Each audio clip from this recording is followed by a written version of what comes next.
ndashaka gushima Imana who helped me yamfashije to stand as a woman, guhagarara nk'umugore especially a pregnant woman, cyane umugore utwite and I preach the gospel. nkabwiriza ubutumwa bwiza. Before I gave birth to Desire Ishimwe Guma, mbere y'uko byara Desire Ishimwe Guma, I had survived of cancer. Ndavuga ikinyarwanda cyonyine, ngerageze kuvuga ikinyarwanda cyonyine. Oya, ntabwo mucyumva. Ko ndabona ndaza kumusiga uko byemera urukundo. Reka dukomeze twizere Imana. So,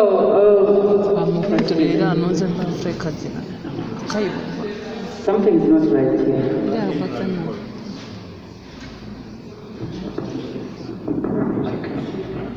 Nta nubwo yiyumva, so niyo mpamvu adashobora kugitegera.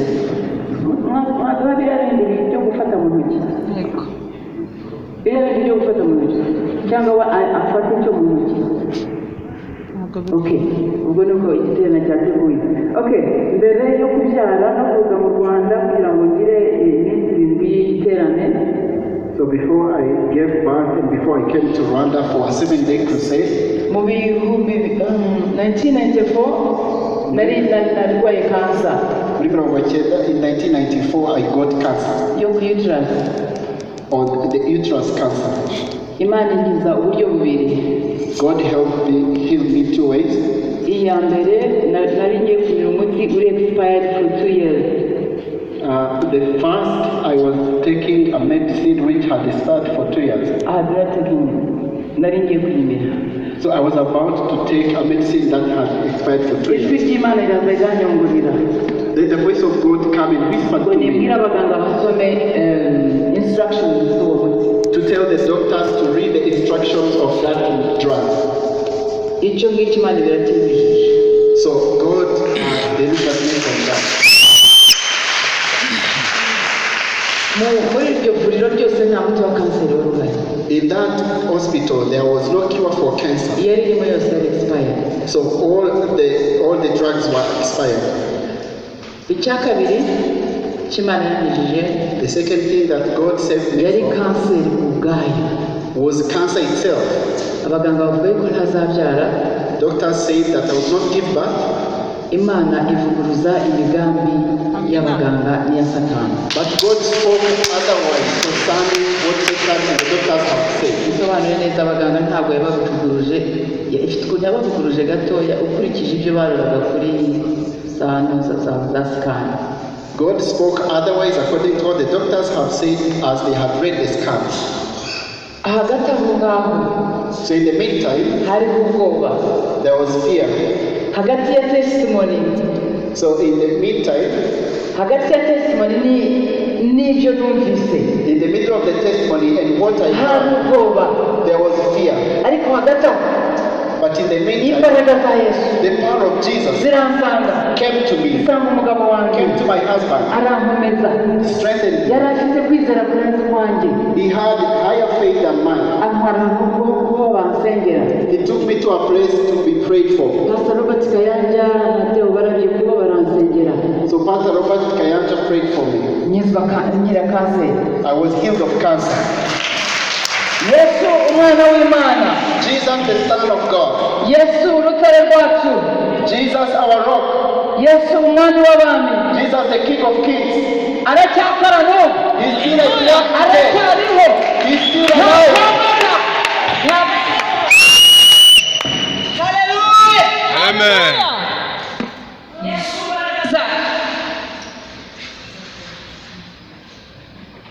Jesus, our strength. Bakomera amashyi batugire neza.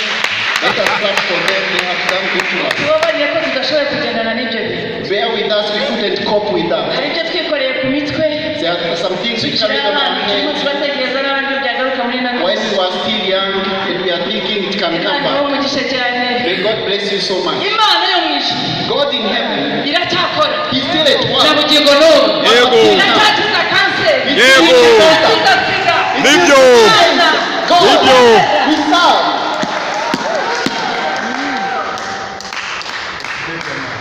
Ntangira kwigisha ndabinginze sinjye ntegeka abantu ntibongere kumanuka uzamuka kandi twagushimiye. Mumukomere amashyi mukabyara. Let us appreciate. Agomba gukora ibyo bamutumye.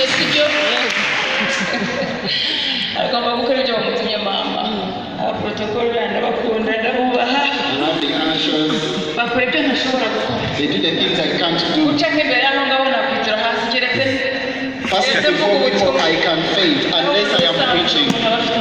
Otherwise, I am shy. Ndagira ngo twemeranye gutya. I would like us to make an agreement. Icyabazanye ahangaha. What has brought you here? Wemere ko ikintu cyarangiye. Accept that it is over. Ariko kubaje gusa.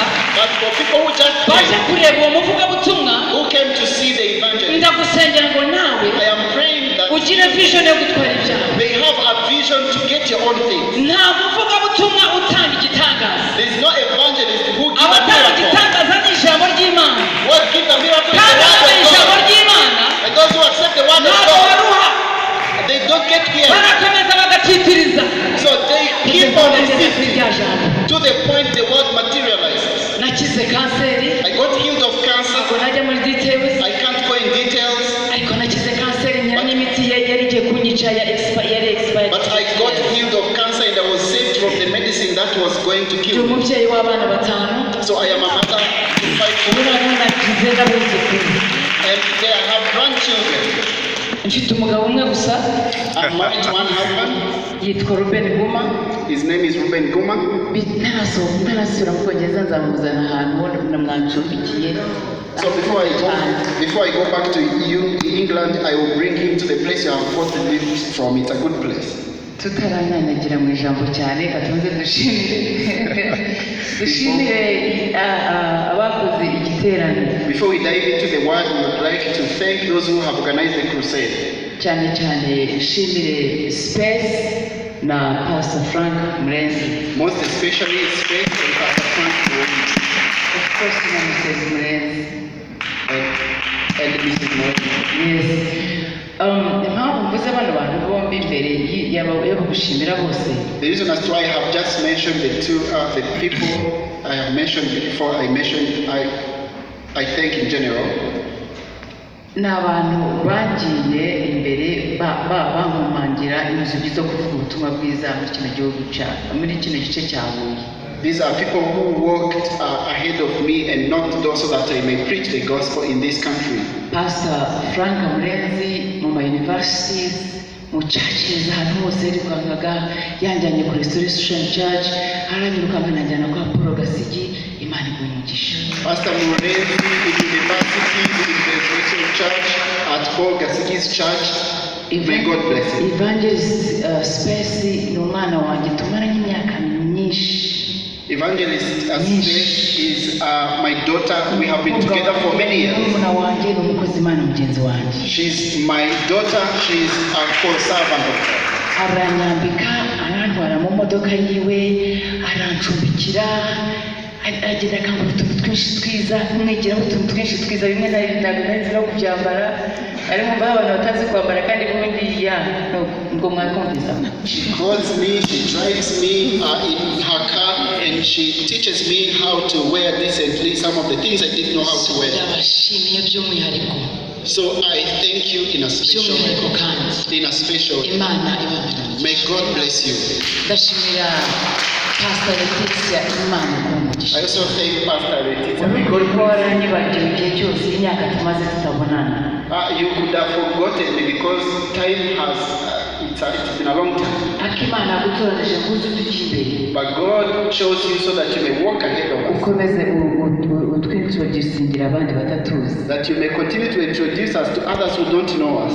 Noneho kubera impamvu ndi hano nuko Space yavuganye n'umukozi w'Imana Pastor Sylvia. And because the reason as to why I'm here is because Space talked to Pastor Sylvia. N'ubwa mbere kuva ntangiye umurimo w'Imana nakwinjira mu nzu y'Imana ntaravuganye na nyiri urusengero. For the first time I have entered in the house of God without speaking to the senior pastor of the church, but it has just happened. cyane n'abakozi b'Imana ukorana nabo. We thank you, Pastor, and the entire pastor. Let us appreciate her. Abakozi b'Imana bahamagaye abapasiteri abazaza n'abatazaza turagushimiye cyane. The servants of God you have called and those who haven't come yet, we thank you. Watwakiriye utatuzi. You welcomed us without knowing us, just by faith. So turagushimiye cyane. We thank you so much. Zion Temple nyivugaho gatoya. Let me talk briefly about Zion Temple. I love Zion Temple Nkunda Zion Temple with all my heart. n'umutima wanjye wose. I love Apostle Gitwaza with all my heart. Nkunda Apotre Gitwaza n'umutima wanjye wose. I won't say that we served together, but I Sivuga ko think we have twakoranye the umurimo same heart. w'Imana, ariko ndavuga ko duhuje umutima.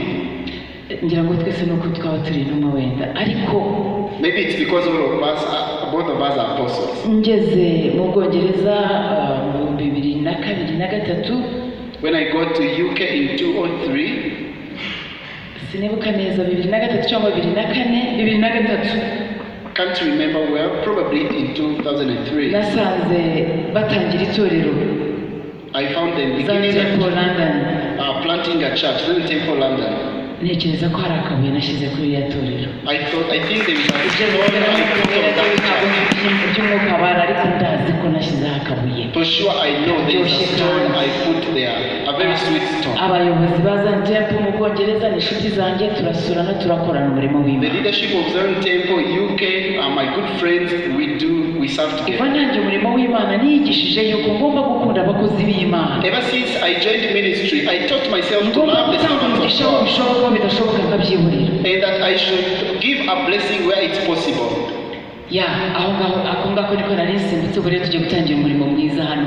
Tugiye That's kuvuga something I had skipped. Now we are going bavuga to ko start baza a good saa mbiri ministry. ndaza kuzubahiriza. Yesu ashimwe cyane. So I'll finish at 8. I'll keep time. tuza kuvuga ubutumwa nyine mu gihugu cy'u Rwanda. Navaga icyo gihe mu Bugande, nari najya mu Bwongereza. When we came to share the gospel in Rwanda, I was coming from Uganda. By then I hadn't gone Nyuma ya yet to UK. kanseri nza kubyara abana batatu, ijambo ry'Imana rivuguruza reports zose z'abaganga. So after that, after getting healed from cancer, I got 3 children, and that spoke otherwise according to the reports of the doctors. Kuko bari bavuze ko ntashobora kubyara keretse bavanyemo uterus, nabwo kandi ngo ntashobora kubyara. They had said I can never give birth unless they take away the uterus. Ubuhamya bwanjye burakomeye cyane, My testimony is great. sinabujyamo indani cyane I can't dive in details. maze kuza hano When I came here, nari mfite utwana dutoya, agakuru nako gatoya kari nabyariye inanga. I had small children. Ndashaka gushimira Bosco nubwo adahari, yagiye kubana n'Imana. I want to thank Bosco, although he's upset, he wants to be with the Lord. madamu wawe muzamusanga muzamushimira. And even his wife, wherever you shall find him, Imana ifashije appreciate him. sinasubira mu Bwongereza nkamubonye. God helping me, I would like to go back to UK having met. Banyigishije kunywa amata ya nido, bwari ubwa mbere nakumva nido, nayumviye kwa Bosco. They taught me to take needle milk. Bosco akajya afata ku kana k'agahinja gafite amezi hafi angahe, 2-3 gutyo. Bosco would take a 2-month old baby. Ndashaka gushimira Paul Gasigi cyane, Pastor Paul Gasigi. I would like to thank Paul Gassi N'abantu so much. bahagaranye nanjye bambere ababyeyi beza There cyane. are people who stood with me, they were good parents to me. Icyo ushaka kubazanira ni icyuma mugoroba. So what is it I would like to bring to you this evening? Twatabarwa dute? How can we be rescued? Twasoma dute ibyanditswe How can we read the scriptures? kugira ngo dutabarwe nuko twasoma ibyanditswe? For us to be rescued, we have to read the scriptures. Nuko twahora mu ijambo ry'Imana. We have to dwell in the Word of Kuva God. mu mwaka wa 1989 From 1989, hari abari bataravuka. some people are not born yet. Aho Yesu niho yansanze muri 1989. That's where Jesus found me. Yesu yarambonekeye, Jesus revealed himself to me ampa umugisha wo kuba umwana we kandi inshuti ye. and gave me a blessing to be his child. And Ndamusezeranya nanjye ko ntazamuhana. I also promised him that I would not forsake him. Naho nambaye umubiri njya nkosa, Although in the flesh ariko sinshobora I am, kumurekura mu ntoki zanjye. I cannot let him go. Yesu yambereye inshuti, Jesus became a friend. Yesu yambereye imfura, Jesus became a Yesu normal person. yambereye umubyeyi, Jesus became a ni parent. umugabo mpamya amanywa na nijoro. So he's a man. Iyo mvuga ko ari umukwe I inshuti testify yanjye, day and night. He's a friend. ntabwo nshidikanya. I say that without Yesu doubt. ni Yesu muri jyewe, Jesus is kandi Jesus in nanjye ni me. we muri we, And I am myself ndi in him. umukobwa we muri we. I am a daughter in Jesus. Ngerageza kuba wakunda nanjye nkamukunda. So I try to Haleluya! Mukomere Yesu Kristo amashyi menshi. clap for Jesus. Yesu yarambyaye nk'uko yakubyaye. Jesus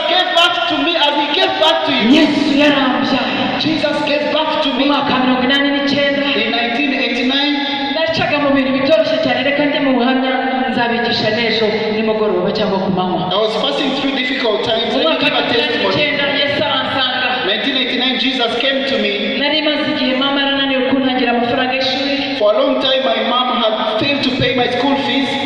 Anyohereza ku muntu w'umugabo. So she sent me to a man, atekereza ngo azamfasha. thinking the man would help me.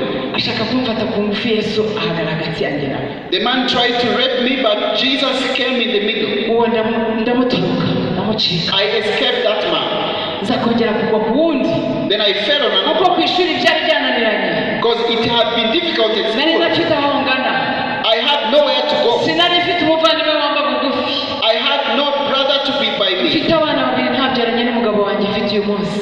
Having 2 children. Aho Yesu yansanze nari mfite umwana umwe nza kubyara uwa kabiri. Where Jesus found me, I had 1 child. Later I gave back to a Nyuma y'ibyo ngibyo Yesu amaze kunsanga. After that, when Jesus found me, yamaye ibyo umwana w'umuntu atigeze amuha. He gave me what no man could not Yesu give me. yamaye amahoro.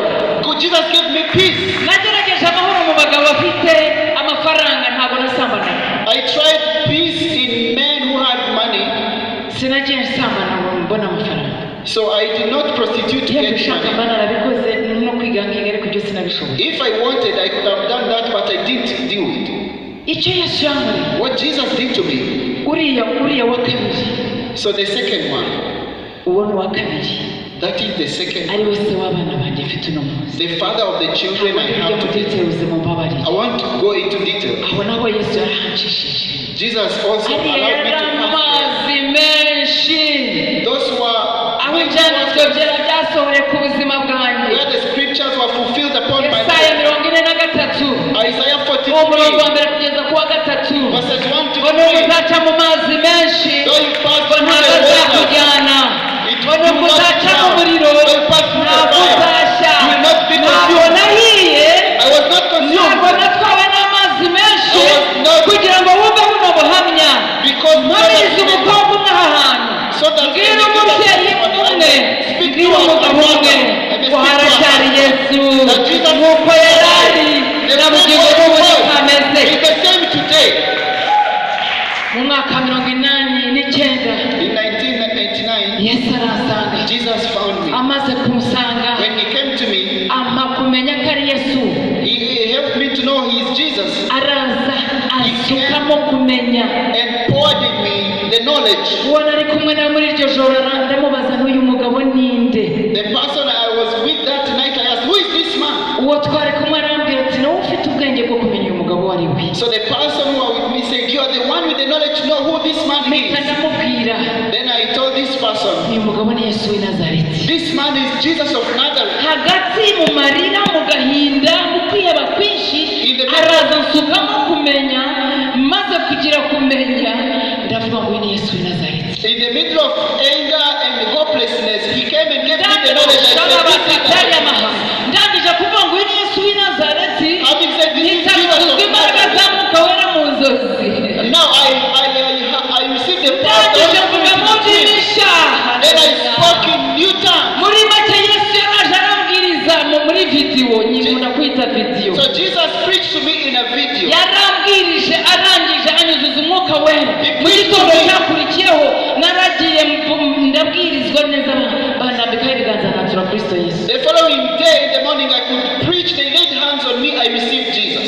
kuri uwo munsi niho nasabye abo bashumba. On that day, that's when I requested the ndababwira pastor. ndashaka kuvuga ibyo navuze mu ijoro. And I said, I want to share what I spoke in the night. kuko maze kubivuga Because having shared that, icyari agahinda it was rolled away. what was sorrow was what rolled cyari away. ikintu navukiyemo. It was something I kiza was kongerwaho born n'ibikomere babo nahuye nabo. and was added with the wounds of the people I met. Okay, the people I saw now are my friends. They added